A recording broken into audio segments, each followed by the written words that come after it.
Scouting has a lot of values, core values that are instilled in it, and I think it makes a really good system to live life by. So we had him show us the essentials needed to survive through the night. There are 10 main items, including fire starters like wooden matches, but you can also use lifeboat matches. And I've taken these matches and put them underwater and totally extinguish the flame and bring it back into the air, and it will reignite. Or Georgia Fatwood. It's a stick, it's a piece of wood, but you can light it with one match and then it will continue to burn for the entire length of it. You can also create sparks with your traditional flint and steel sparking kits, and magnesium shavings will also burn. But our main issue would end up being the cold weather and rain, so we needed to bundle up. That includes long underwear, a shirt, pants, another shirt, socks, more socks, a coat, gloves, and something to protect your head. Then we packed our bag and headed out.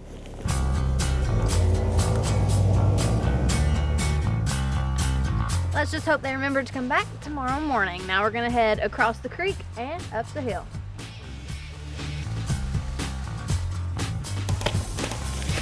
First, it's important to set up shelter with a tarp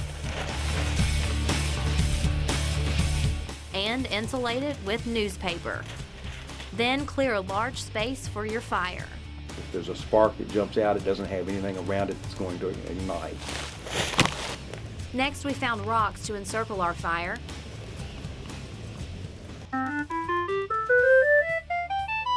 Finding firewood when the ground is wet can be hard. Make sure the stick breaks and does not bend. It provides heat, of course, if it's cold out, and it also is protection. And so it's important to be able to start a fire and have that. So the ground is wet and the wood is still very, very wet. So my fire starter's burning, but as of right now, it's not catching the wood on fire, and I probably should have started earlier because I'm starting to lose daylight.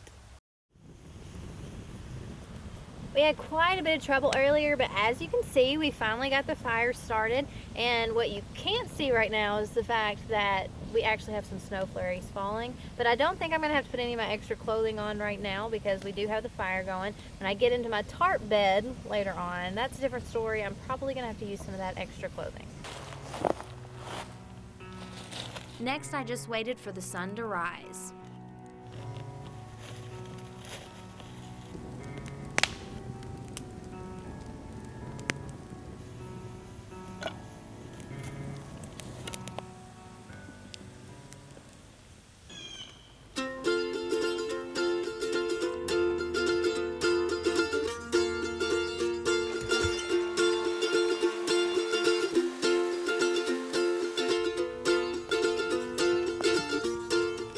The next morning, I folded the emergency blanket that helped keep me warm and packed my gear. The fire went out the night before, but I checked it, smothered it, and poured quite a bit of water on it.